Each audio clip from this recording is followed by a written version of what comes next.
Crafty Friends, and welcome to some embossing fun. Okay, so yesterday I had a $5 coupon for Michael's, and even though I didn't need anything, I just can't stand to lose $5. So I got this paper pad, and oh la la, is it? The reflection probably is making it very difficult to see. Anyway, it's fabulous. Just take my word for it. You can probably see them all better right there. And then this one. And look at the brilliance of those colors. Like you get a whole bunch of let's see what it says. It says not. You get 24 pieces, so 1, 2, 3, 4, 5. Well, I guess you get 6 of some and 5 of another.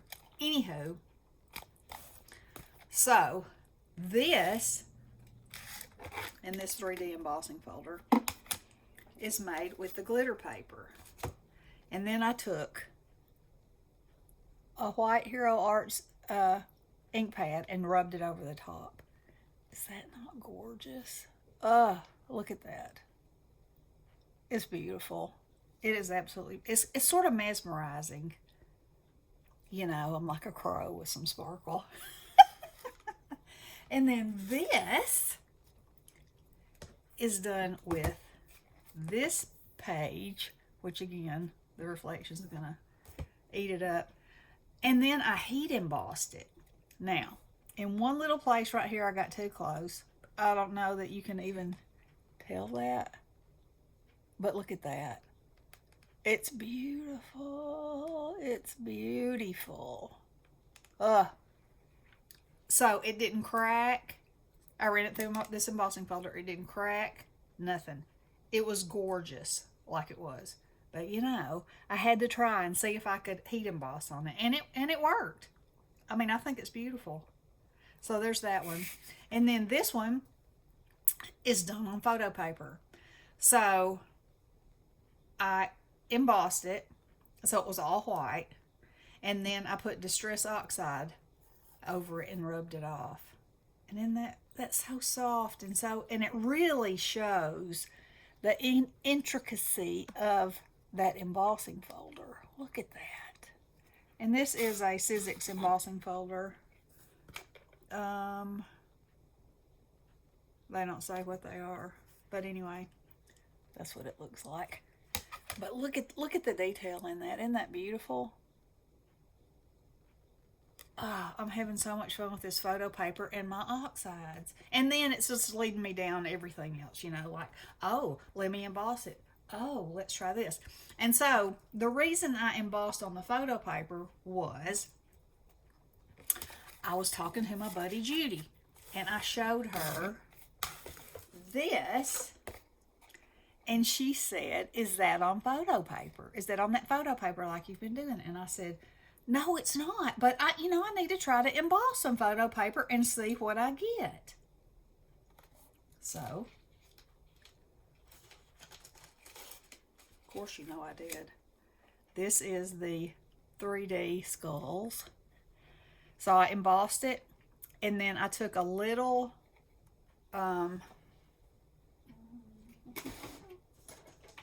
this kind of blending brush and went around with the antique linen and weathered wood. And look at that. And so what you do, if you've seen my other videos, you put it on there and it oxidizes, and then you just sort of buff it off. And it gives you so much depth and dimension. I think it's amazing. And the fact that you can do it after it's embossed, it's just, I don't know. I just think it's amazing. And so here's the wood one. That's a Tim Holtz. Or I think it's called Cracked, but anyway, it looks like wood. And I went over it with Uncharted Mariner and then some Villainous Potion. I just went back and forth. It's so pretty. And then this is the one that's the crocheted.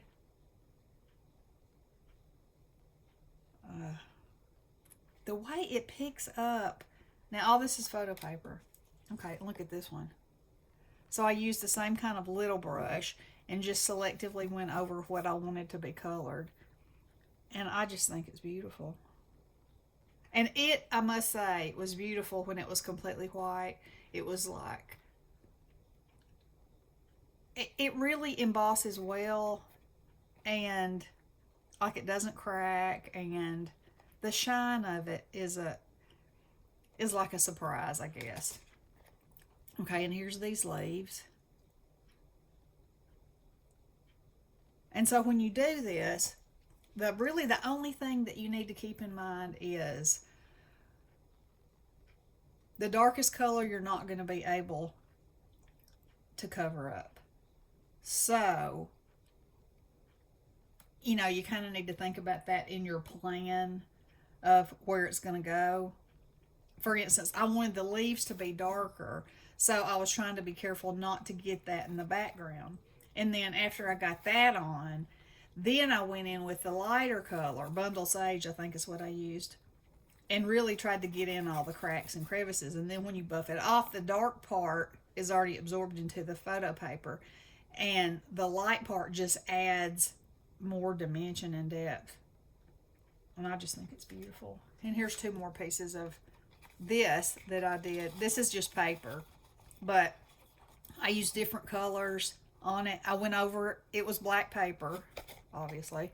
I went over it first with white, and then I went over it with different colors of distress. And I had a Color Box gold ink pad, and I went over this one. Well, I went over that one too in a few places. And then I had some, you know, my gilding wax that I love so much that smells so delicious. I just put a little on my finger and ran it around in there.